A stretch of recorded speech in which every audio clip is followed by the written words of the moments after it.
এই কবি বলছেন তলোয়ার চলে খঞ্জর মারে খুনের দরিয়া বয়ে যায় মাসুম বুকে তীর মারিল আলী আসগারের গলে যায় জোরে বলে সুবহানাল্লাহ এই আলী আসগারের গলে যায় পান করিতে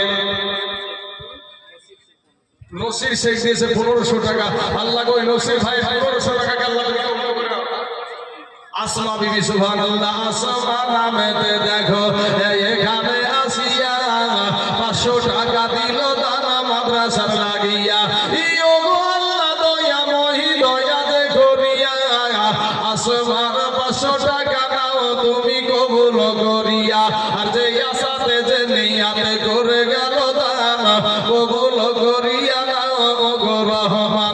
সত্তার গফার তুমি সব চেয়ে দাতা আর মাবুদিয়া সব করো জীবনের যত গুনাহ খাতা আমিন সুম্মা আমিন নাজিমুল সরকার সেবিক ওই ভাই আমার দিয়েছে 3500 টাকা দুলাল শেখ ডাক্তারওয়ালা উনি দিয়েছেন 2500 টাকা তারপর রাহিমুল হক দিয়েছে 2500 টাকা আব্দুল শেখ দিয়েছে পিতা আসিফ দিয়েছে 1500 টাকা তারপর মহের শেখ দিয়েছে 1500 টাকা আপনার ময়ূর শেখ দিয়েছে 1500 টাকা আল্লাহ গো এদের দানগুলোকে তুমি কবুল করে নাও আল্লাহ হায়াতে দারাজ করে দাও আল্লাহ এদের আত্মীয় স্বজন যিনারা কবরে শুয়ে আছে আল্লাহ তিনাদের কবরে জাহান্নামের দরজা বন্ধ করে দাও আল্লাহ জান্নাতের দরজা খুলাইয়া দাও আল্লাহ জান্নাতি পোশাক পরিধান করাইয়া দাও আয় আল্লাহ যে আশা নিয়ে যে উদ্দেশ্য নিয়ে দান করেছে তাদের মনের বাসনাকে আল্লাহ তুমি পূরণ করে দাও আমিন সুম্মা আমিন বাবাজি তাই কবি বলেন আজ তোমার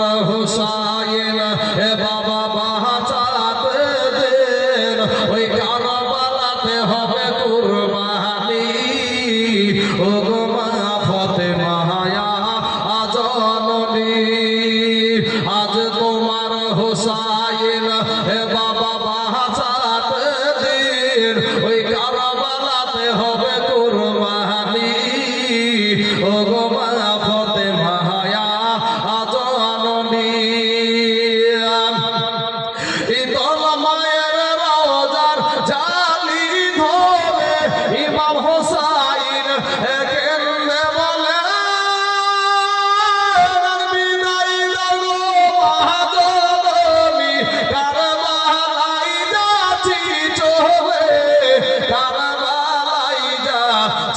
চলে বিদায় দিতে মহাজননীর বিদায় দিতে মহাজননীর বয়ে যায় চোখের পানি ও গো মা ফাতেমা আজ আননি এ তলোয়ার চলে খঞ্জর মারে খুনের দরিয়া বয়ে যায়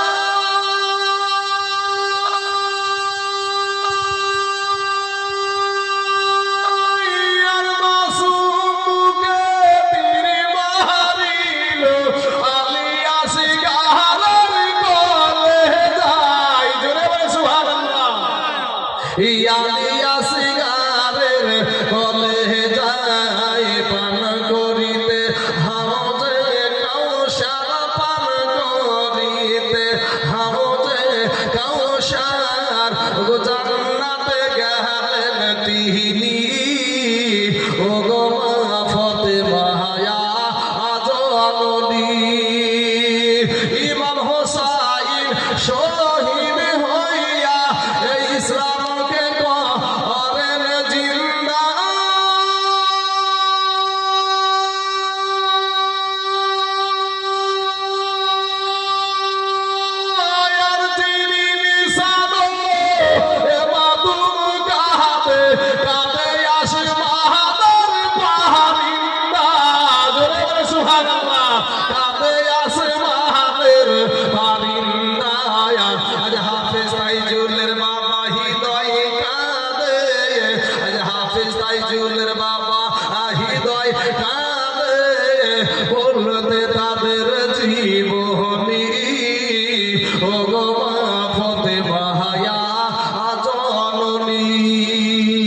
আল্লাহুম্মা সাল্লি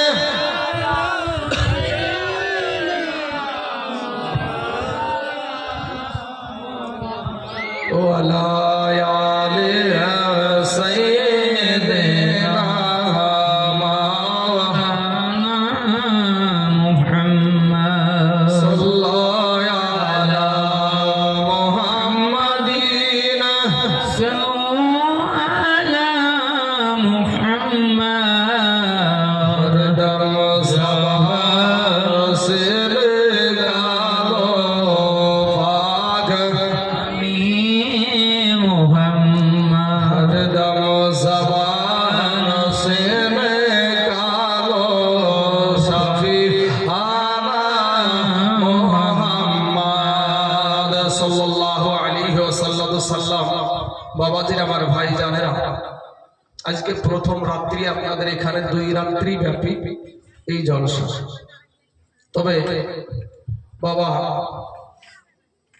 আগামী কাল রাত্রি, আজকে রাত্রিতে প্রথম রাত্রিতে আপনারা দেখলাম প্রথমে অনেক মানুষ ছিলেন, আস্তে আস্তে উঠতে উঠতে কিছু সংখ্যক এখন হাতে গোনা কয়েকটা মানুষ আপনারা অবুঝের মতন পাগলের মতন বসে আছে।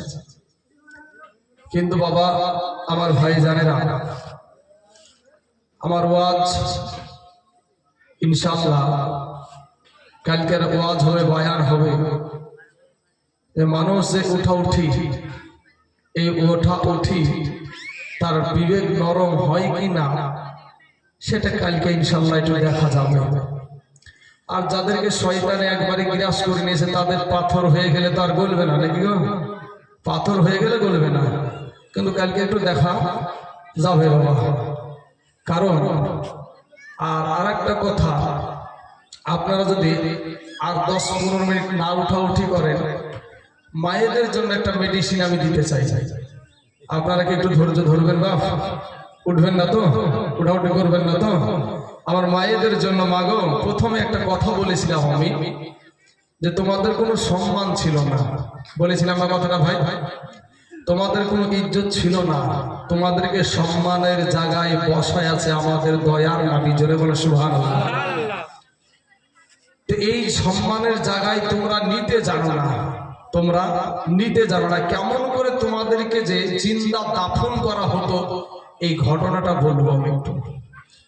কিভাবে তোমাদেরকে জিন্দা দাফন করে দেওয়া হতো, তোমাদের কোনো সম্মান ছিল না। আজকে তোমার সম্মান তুমি নিজে কমায় আছো। আজকে যদি একটা মহিলা যদি পর্দা করে আমাদের সম্মুখ দিয়ে হেঁটে যায়, বলেন তো ওই মহিলাটাকে ঠিস মেরে কথা বলতে পারা যায়? এই যুবকেরা, কথা বলতে পারা যায় ভাই? পারা যায় না। কারণ নবীর আদর্শ, নবী যেই শিক্ষা দিয়েছে সেই শিক্ষা অনুযায়ী বুরখা পরিধান করে তার আব্রুকে ঢেকে তার শরীরকে হেফাজত করে রাস্তা দিয়ে যখন যায়, মুসলমানের প্রত্যেকটা ছেলে তাদেরকে সম্মান দিয়ে চলে, তাদেরকে সম্মান দিয়ে চলে। এখন বাবাজি তারপরেও যদি কেউ যদি সেই সমস্ত বোনকে যদি বিরক্ত করে, তাহলে জানতে হবে যে এই ব্যক্তিটা, এই সন্তানটা ভালো সন্তান না। আমি বলবো মা, এখানে একটা কোরআনের মাহফিল, এটা একটা কিসের মাহফিল? কোরআন হাদিসের মাহফিল। তো এই কোরআন হাদিসের মাহফিলেও তোমাদের আওয়াজ, তোমাদের গল্প, তোমাদের কথা শেষ হয় না।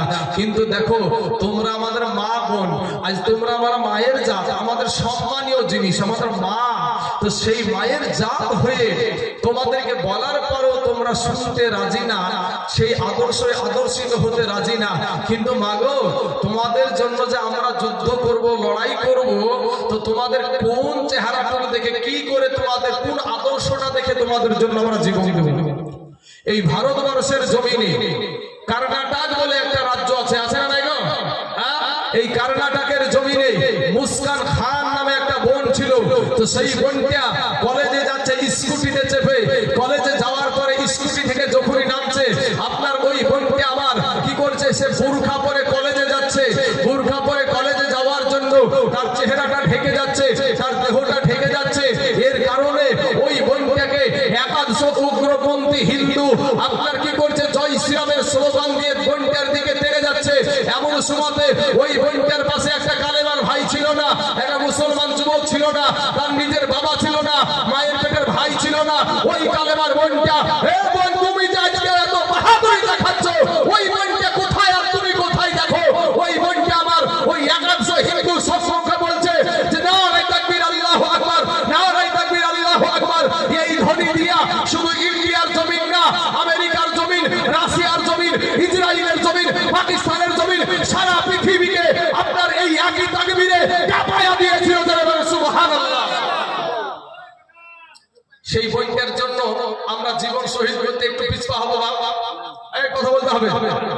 ওই বইটার জন্য যদি আমাদেরকে যে কোনো মুহূর্তে বুকে গুলি খাবো, ওই বইটাকে পিছনে নিয়ে তাকে আমরা তাকে আড়াল করে আমাদের বুকে গুলি নিব, কিন্তু ওই বইটাকে মারতে দিব না। কিন্তু তোমার যে আদর্শ, সে আদর্শ তোমার দিকে ঘুরি দেখাইতে বলতে হবে না। হ্যাঁ, তোমার আদর্শ এত জঘন্য কেন হবে? তোমার আদর্শ হবে মা খাদিজাতুল কুবরার মতো। আজকে কিয়ামতের দিন যদি বাবা আল্লাহ ডাক দেয়, এই ইসলামের জন্য সর্বপ্রথম শহীদ দিয়ে হয়েছে, একটা পুরুষও যেতে পারবে না সামনে। সর্বপ্রথম কে শহীদ হয়েছে? হযরতে সুমাইয়া রাদিয়াল্লাহু তাআলা আনহা সর্বপ্রথম শহীদ হয়েছিল ইসলামের জন্য। যদি বলেন কে আছো তোমরা ইসলামের জন্য সবচাইতে বেশি সর্বপ্রথম কে দান করেছো, একটা পুরুষ যেতে পারবে না ভাই। ওইখানে হবে মা খাদিজাতুল কুবরা রাদিয়াল্লাহু তাআলা আনহা। উনি বাবা যে আমার নবীকে বিবাহ করতে গিয়ে আপনার তার জীবনের যত স্থাবর অস্থাবর জমি জায়গা, ধন দৌলত, ব্যবসা বাণিজ্য যা কিছু ছিল সব গরিবদের মাঝে বিলায়া দিয়েছিল। সেই নারীরা হচ্ছে তোমরা। আজকে মা গো, তোমার কোনো সম্মান ছিল না রে মা, তোমার কোনো ইজ্জত ছিল না রে মা।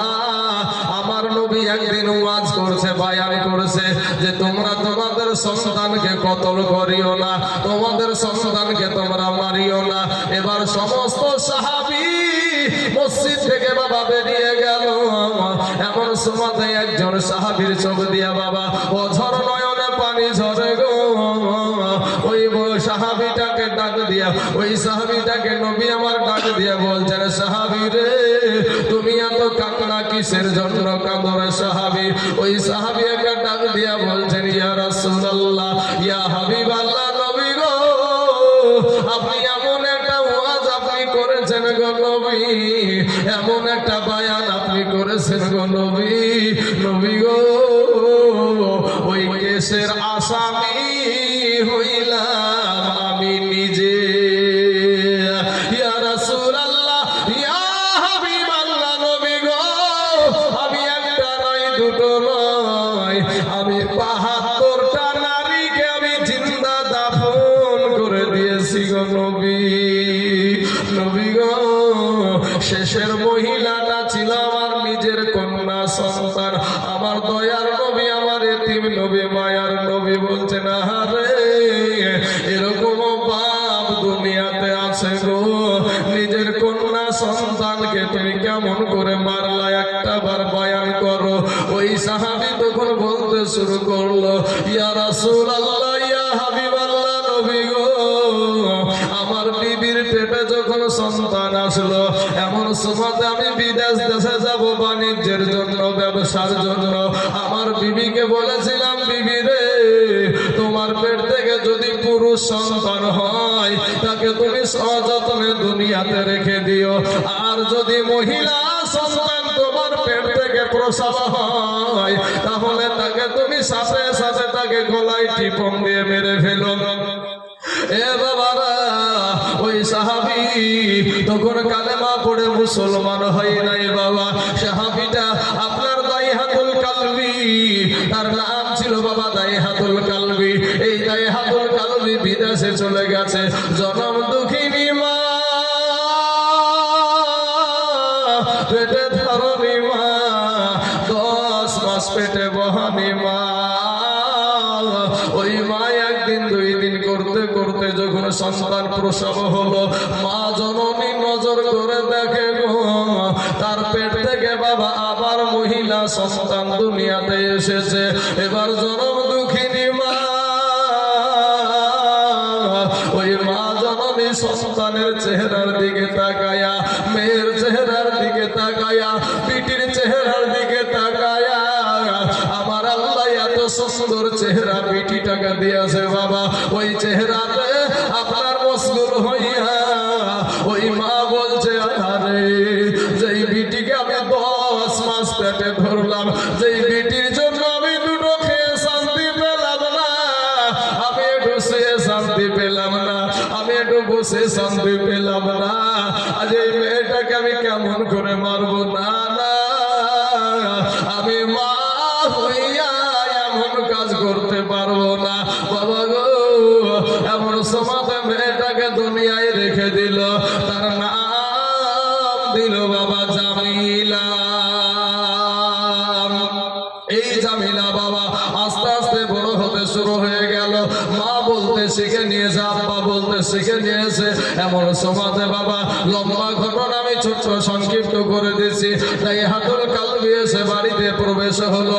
বাড়িতে প্রবেশ হওয়ার সঙ্গে সঙ্গে বলছে মা বিবি গো, ওরা আমার বিবি, একটা বার বলো আমার কি সন্তান দুনিয়াতে এসেছে?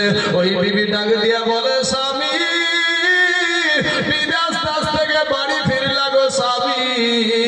স্বামী গো একটু হাত মুখ ধুয়ে কিছু খাবার খেয়ে নাও। এবার ডাক দিয়া বলে বিবি রে, আমার ভিতরটা বড় আনচান করে রে বিবি, আমার ভিতরটা ছটফট করে রে বিবি। আমার সন্তানকে আমি একটু কোলে নিব, আমি একটু আদর করব, আমি একটু চুমা খাবো। তাড়াতাড়ি করে বল আমার কি সন্তান দুনিয়াতে এসেছে? অমনি বলে ফেললো স্বামী গো, তুমি রাগ করিও না, আমার পেট থেকে আমার মহিলা সন্তান দুনিয়াতে এসেছে। পাশে বাবা জামিলা দাঁড়িয়ে আছে। জামিলাকে ডাক দিয়ে বলে জামিলা রে, এটা হলো তোর জন্মদাতা পিতা।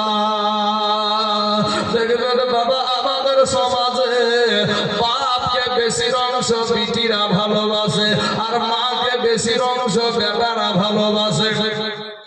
জামিলা চোরা একটা দৌড় দিয়ে আব্বুর কাছে গিয়ে আব্বুকে ডাক দিয়ে আব্বুর কোলে উঠে বলে আব্বুকে, আব্বুর গালে আপনার আব্বুর গালে চুমা দেয়, ও গালে চুমা দেয়, ঠোঁটে চুমা দেয়, আর আব্বু আব্বু করে ডাকে গো। এই করতে করতে একদিন গেল, 2 দিন গেল, 3 দিন গেল বাবা। হঠাৎ একদিন বলছে বিবি রে, আমার জামিলাকে তুমি সুন্দর করে একটু সাজায়া দাও, আমার জামিলাকে আমি একটু দাওয়াত খাওয়াইতে নিয়ে যাব। এবার বাবা জামিলার মা যখন তাকে গোসল দিচ্ছে গো, তার কিন্তু মনে মানছে না, তার ভিতরটা ধড়ফড় করছে রে বাবা। কারণ হলো সন্তানের বিপদ হইলে আগে জানে মা। ছেলে যদি কোথাও যায় আমার মার মনেতে শান্তি নাই, কখন আসবে বাঁচা ফিরিয়া। ছেলে যদি কোথাও যায় আমার মার মনেতে শান্তি নাই, কখন আসবে বাঁচা ফিরিয়া। কে ডাকবে আর জাদু বলে, হয় যদি মোর যাহিরে চলে। না খাইলে কে বলবে খাইস তুমি রে গ্রামবাসী, একটু দাঁড়াও মাইরে দেখি। বাবা ওই জামিলার মা যখন গোসল নাই, জামিলাকে একটা ডাক দিয়া বলে বিটি জামিলা রে, ওরে বিটি জামিলা, আজ আমি তোকে এতদিন গোসল দিই রে বিটি, জীবনে কোনোদিন আমার বুক ধড়পড় করে না, জীবনে কোনোদিন আমার ভিতরটা আনচান করে না, জীবনে কোনোদিন আমার কলেজায় আগুন জ্বলে না। আজ কেন জানি রে বিটি, আজকে আবার কলেজা ধড়পড় করে রে বিটি। না জানি তোর সাথে তোর বাবা কি ব্যবহার করে। বাবা যখন নতুন পোশাক পরিধান করাচ্ছে গো, ও মা সম্মান ছিল না মা, আপনার কোনো ইজ্জত ছিল না রে মা, আপনাকে উলঙ্গা করে নাচানো হতো মা, আপনাকে হাটে বাজারে বেচা কেনা করা হতো রে মা, আপনাকে জিন্দা দাফন করা হতো মা। আপনার মতো কত নারী সংসারের সমস্ত কাজ করে, এরপরও পর্দা করে, তুমি কেন পারবা না রে মা? মাগো আমার মা, ও মা তুমি ওই একজন মা, আমাদের ইমাম সাহেবের মা, ও মা তুমি ওই একজন মা, বড় পীর আব্দুল কাদের জিলানীর মা, ও মা তুমি ওই একজন মা, খাজা মাইনুদ্দিন চিশতি রহমাতুল্লাহ আলাইহির মা, ও মা তুমি একজন মা। মাগো মনটা কি চাই না রে মা, আমি পর্দা করে কবরে যাব, আমি কোরআনওয়ালা হয়ে কবরে যাব, আমি নবীওয়ালা হয়ে কবরে যাব। আজকে দুনিয়াটাকে আপন করে নিয়েছো, বাড়িতে গল্প করে পেট ভরেনি, এখানে এসে গল্প জুড়েছো মা। ও মা, যেদিন তুমি কবরে যাইবা, পাঁচখানা কাফন ছাড়া কিছু নাই। আচ্ছা, মহিলাদেরকে দেওয়া হয় 5খানা কাফন, আর পুরুষদেরকে দেওয়া হয় 3খানা কাফন। কি তাই তো নাকি? এর বেশি একটাও দেবে না বাবাজি। আমার ভাই জানেরা, মা খালারা শোনেন মা, এই দুনিয়াটায় সবকিছু না মা। এই দুনিয়াটাকে যে আপন করে নিয়েছেন, এই দুনিয়াটায় যারা গল্প করছে, একটা কথা আপনাদেরকে বলি, এই মজলিসে বসে আপনার সাথে যারা গল্প করছে, যে কথা বলতে আসছে, জানবেন যে আপনারও দুশমন, আপনার দুশমন। যে মেয়েটা, আমি যদি এখন সভাপতির সাথে গল্প করতে বসি, তাহলে জানতে হবে আমি ওই সভাপতির দুশমন। তাহলে এই মজলিসে বসে একজন অপরের সঙ্গে যখন গল্প করতে যাচ্ছেন, আর এখান থেকে ওর মন মস্তিষ্কটা অন্য জায়গায় নিয়ে যাওয়া যাচ্ছে না, যাচ্ছে না গো? যাচ্ছে তো নাকি? তারপরেও কিন্তু বারবার টাচ দেওয়ার পরেও কথাটা কিন্তু তাদের কানে লাগে না। খলিকত মিন জিলাই, নারীদেরকে সৃষ্টি করা হয়েছে বাঁকা হাড্ডি থেকে। কি থেকে? বাঁকা হাড্ডি থেকে। বেশি যদি লড়াচড়া করেন না, তাহলে বাঁকা জিনিস ভাঙতে মরণ চাচা, বাঁকা জিনিস ভেঙে যেতে ও কিন্তু খুব কঠোর। আবার তারপরে যদি বেশি চাপাচাপি করেন, তাহলে বিষ খেয়ে যাবেন, নাহলে গলায় দড়ি দিবেন। বাবাজি, আমার ভাই জানেরা, আমার মা খালারা শুনেন, এই দুনিয়া থেকে কখন চলে যাবেন, কেউ আপনার সাথে যাবে না। যাদেরকে আপন মনে করছেন, তারা সবাই মিলে আপনাকে কবরে রেখে আসবে। এটাই সত্য, এটাই সত্য। ওই জামিলাকে কিভাবে তার বাবা কতল করছে দেখুন। মা জননী সুন্দর একটা পোশাক পরিধান করাচ্ছে, আর বলছে, বিটি জামিলা রে, এতদিন তোকে আমি নতুন পোশাক পরাই রে বিটি, এতদিন তোকে আমি নতুন পোশাক পরিধান করাই। ওরা বিটি কত পাই পরব আছে, কত আনন্দের দিন আসে, তোকে আমি সুন্দর করে সাজাই রে বিটি। জীবনে কোনোদিন আমার দেহতে আগুন জ্বলে না, আজ কেন জানি রে বিটি আমার ভিতরে আগুন জ্বলছে রে বিটি। বিটি রে, না জানি তোর বাবা তোর সঙ্গে কি ব্যবহার করে, ছোট মেয়ে অত কিছু বুঝে না বাবা গো। হাতখানা ধরে টুক টুক টুক টুক টুক টুক টুক টুক করে নিয়ে গিয়ে স্বামীকে ডাক দিয়ে বলে, স্বামী গো, ও গো স্বামী, আমার এই কলেজার টুকরা নয়নের পাড়া, আমার এই দুধের বাচ্চা, আমার এই জামিলার সাথে যেন আপনি কোনো খারাপ ব্যবহার করবেন না। স্বামী গো, আপনি বিদেশ দেশে ছিলেন গো স্বামী, আর আমি জনম দুঃখিনী মা, আমার সন্তানকে আমি পেটে নিয়ে বিছানায় পিঠ লাগাইতে পারিনি, আমার মাজা কনকন করেছে গো স্বামী। আমি বিছানা থেকে উঠে দাঁড়ায় গেছি, এর গভীর রাত্রির যুবক ভাইয়েরা গো, পায়ে হাত দিয়া বলি রে ভাই, দুনিয়ার জমিনে মাকে কষ্ট দিও না ভাই। ও যুবক রে, ওই মহিলা গুলার ভিতরে যারা তোমার মা আছে গো, এই মাকে তুমি কষ্ট দিও না রে বাবা। কারণ একটাবার বলি বাপরে, আগেকার জামানায় কিন্তু সিজার হওয়া এত লাগতো না, কিন্তু আজকালকার দিনে মহিলাদেরকে বেশি অংশ সিজার করা হচ্ছে বাবা। এ মুসলমান, ওই মাটা, ওই বোনটা আমার মা ডাক শুনবে, আপনার মুখে মা ডাক শোনার জন্য যুবক ওই মা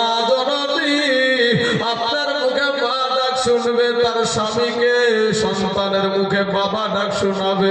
এর কারণে বাবা 10টা মাস মা জননীর যখন পেটে সন্তান আসে গো, ওই মা দুটোকে শান্তি পায় না, মা একটু বসে শান্তি পায় না, মা একটু শুয়ে শান্তি পায় না।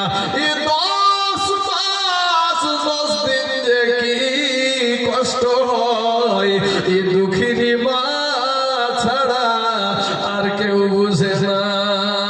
আমাদের মুর্শিদাবাদ জেলাতে ডোমকল থানার অন্তর্গত বাবা একটা দিয়া নামে নার্সিং হোম আছে বাবা। ওই নার্সিং হোমের এক ডাক্তার আমার বড় বন্ধু। ওই বন্ধুকে জিজ্ঞাসা করলাম, ভাই গো আপনারা তো রাতের দিনে আপনারা সিজার করছেন, বলেন তো মা জননীর কষ্টটা কেমন হয়? ওই ডাক্তারটা বলছে, ভাই গো আমরা ডাক্তার মানুষ, আমাদেরকে তো এই কাজগুলো করতেই হবে, কিন্তু মানুষ জানে না, যুবক তুমি জানো না, আগে নারীদেরকে বাবা অজ্ঞান করা হতো, আগে নারীদেরকে বেহুশ করা হতো, কিন্তু সন্তান আপনার সন্তান চুরি হয়ে যাওয়ার ভয়ে এখন নারীদেরকে আপনার অজ্ঞান করা হয় না, বেহুশ করা হয় না রে যুবক। আজ কার জানি দুনিয়ার জমিনে মা নাই গো, কার জানি মা আজ গরুস্থানের ময়দানে শুয়ে আছে গো, কার জানি মা আজ গরুস্থান থেকে চাতক পাখির মতো সন্তানের দিকে তাকায় আছে। আহারে মা বলে যারা ডাকতে পাই না, তারাই জানে মা হারানোর কি ব্যথা। যারা আব্বা বলে ডাকতে পাই না গো, তারাই জানে আব্বা হারানোর কি ব্যথা। কবি বলছেন, বাল্যকালে মা বাবা যা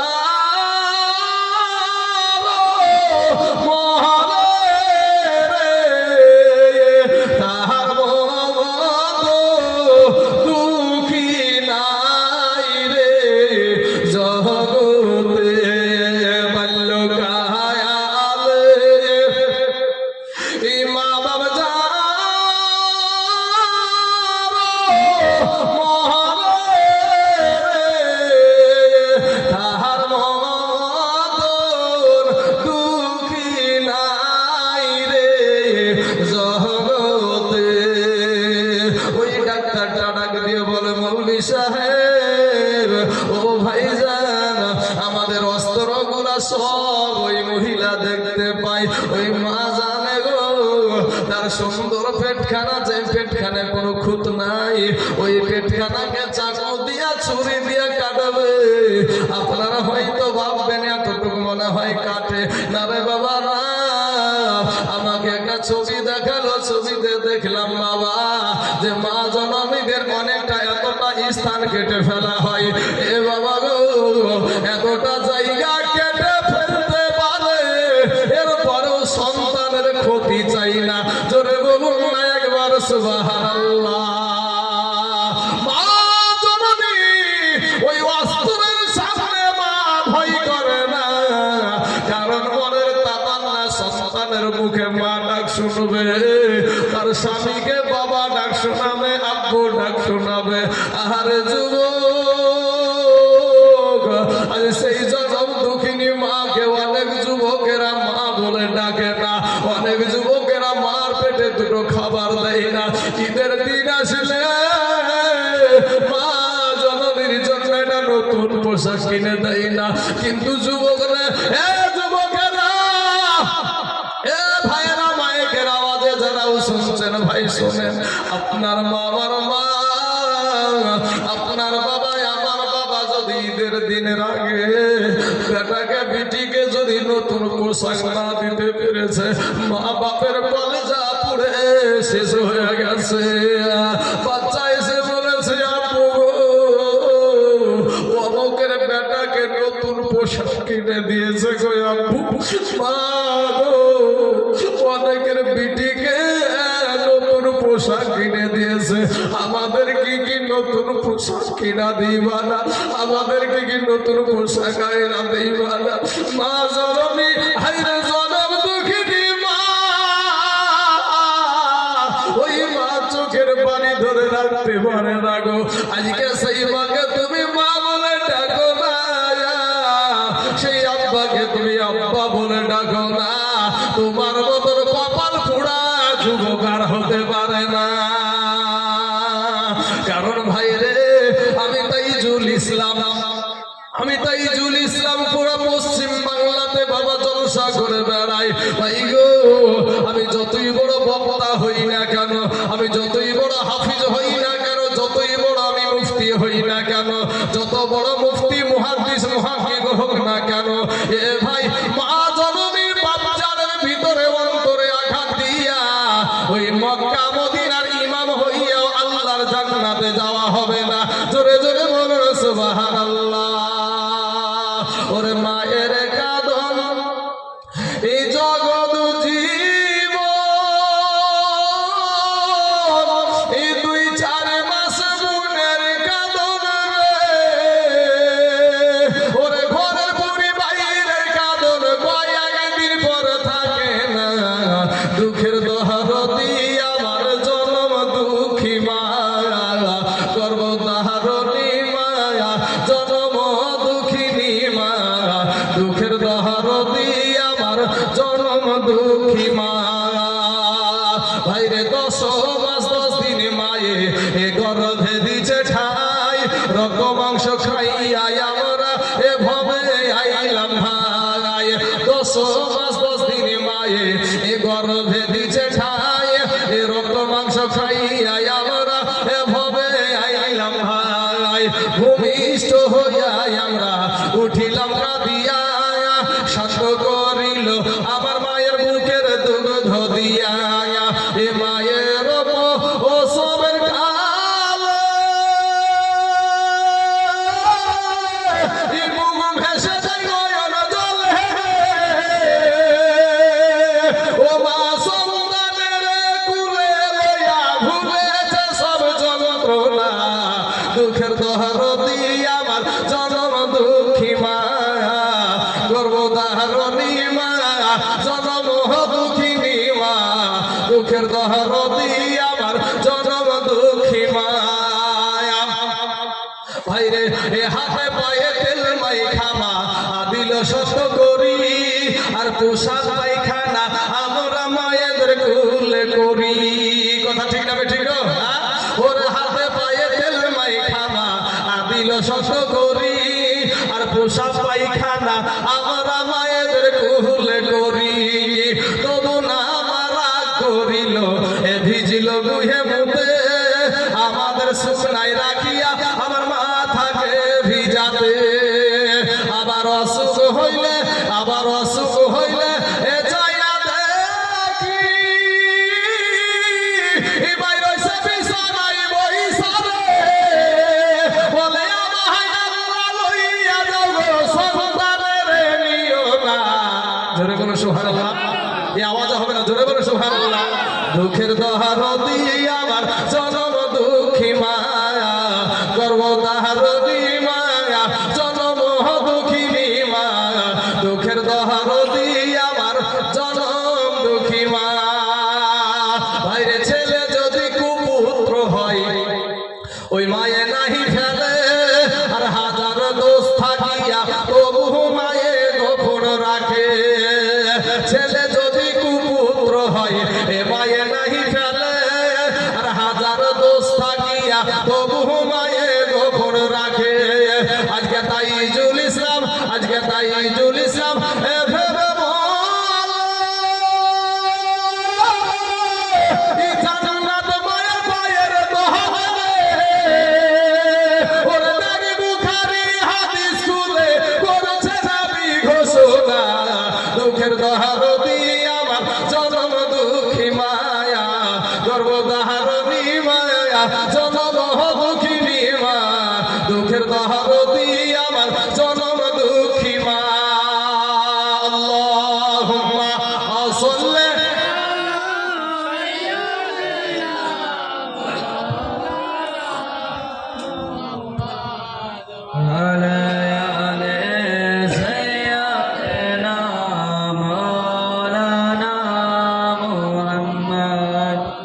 سيدنا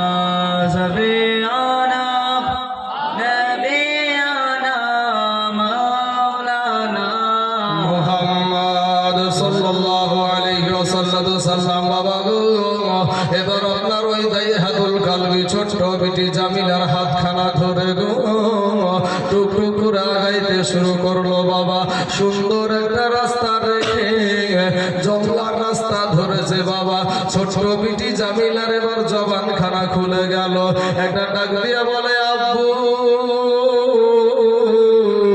আব্বু গো এত সুন্দর রাস্তা রেখে কেন জঙ্গলা রাস্তা ধরলা গো আব্বু বেটিকে মিথ্যা কথা বলে বাবা গো জঙ্গলার মাঝখানে নিয়ে চলে গেল জঙ্গলার মাঝে নিয়ে গিয়ে বেটিকে একটা জায়গায় দাঁড় করে দিয়া পাথর সরাতে আরম্ভ করে দিয়েছে বাবা গর্ত করতে আরম্ভ করে দিয়েছে ছোট বেটি জামিলা বলে আব্বু আব্বু তুমি না বললে আমাকে দাওয়াত খাওয়াইতে নিয়ে যাবা আব্বু এই গর্ত কেন খুঁড়ো গো আব্বু আব্বু গো এই গর্ত কার জন্য খুঁড়ছো গো আব্বু আব্বু গো এই গর্ত কিসের জন্য খুঁড়ছে কষ্ট কেন করো গো আব্বু চলো না আমরা দাওয়াত খাইতে যাই ও মায়েরা তোমাদের কোনো সম্মান ছিল না রে মা তোমাদের কোনো ইজ্জত ছিল না মা তোমাদেরকে সম্মানের জায়গায় বসায় আছে আবার দয়ার নবী জোরে বলেন সুবহানাল্লাহ যখন ওই দাইহাতুল কালবির শরীর দিয়া বাবা ঘাম বেরিয়ে যাচ্ছে এমন সমাজে ছোট বিটি জামিলা আপনার নিজের পোশাক দিয়া আব্বা জানের শরীরের ঘাম গুলাকে মুছায়া দিচ্ছে আর ডাক দিয়া বলে আব্বু এত কষ্ট কেন করছো গো আব্বু কার জন্য এই গর্ত খুঁড়ো গো আব্বু আব্বু গো চলো না আমরা দাওয়াত খাওয়াইতে খাইতে যাই ছোট বিটি তো আর জানে না এই গর্ত কবরখানা তার জন্য খোঁড়া হচ্ছে যখন বাবা ওই গর্তটা খোঁড়া হয়ে গেল দাইহাতুল কালবি উপরে উঠে এসে একটা ধাক্কা মেরে ওই ছোট বিটি জামিলাকে গর্তের ভিতরে ফালায়া দিয়েছে বাবা এবার যখন ছোট বিটি জামিলা গর্তের ভিতরে দাঁতটি লেগে গেছে জবাব দেওয়ার কথা বের হয় না অবুঝের মতো নবাকের মতো তাকায়া আছে গো তাকায়া তাকায়া শুধু আব্বার চেহারার দিকে তাকায় আব্বুর দিকে তাকায় মুখ দিয়ে কথা বলতে পারে না তত্তর করে কাঁপে ও মা খেলারা আজ সেই নবীর আদর্শ তুমি মানতে রাজি না নবীর কথা শুনতে তোমার ভালো লাগে না তোমার গল্প ফুরায় না তোমার পেটে কত গল্প আছে যেদিন কবরে যাইবা কি নিয়ে যাবার মা ছোট বেটি জামিলা জবান দিয়ে কথা বের হয়ে গেল আব্বু গো এতক্ষণ ধরে তুমি আমার জন্য গর্ত খুঁড়ছো গো আব্বু গো তুমি এতক্ষণ ধরে আমার জন্য গর্ত খুঁড়ো আমি কি অন্যায় করেছি কি অপরাধ করেছে গো আব্বু আব্বু গো তুমি আমাকে মারিও না আমার বড় ভয় লাগে গো আব্বু আমাকে তুমি উঠায়া নাও না আমাকে তুমি একটু উঠায়া নাও না ও বাবা গো ওই দাইহাতুল কালবি বলছে বেটি রে তুই কোনো অপরাধ করিস রে বেটি তবে আমি দাইহাতুল কালবি আমি একটা নাই দুটো নয় আমি ৭২ থেকে ৭১টা পরের কন্যা সন্তানকে আমি জিন্দা দাফন করে দিয়েছি আর তুই হলি আমার নিজের কন্যা সন্তান মেয়ে তুই যদি দুনিয়াতে থাকিস রে বেটি আমি সমাজের বুকে মুখ দেখাতে পারবো না তাই তোকে দুনিয়াতে আমি বেঁচে রাখতে পারবো না এবার ছোট বেটি জামিলা করে কাঁপে আর ডাক দিয়া বলে আব্বু গো তুমি আর কেউ জানবে না দুনিয়ার কেউ দেখবে না আমি জামিলা জীবনে কোনোদিন তোমার বাড়িতে পা রাখবো না আব্বু গো আমি রাস্তা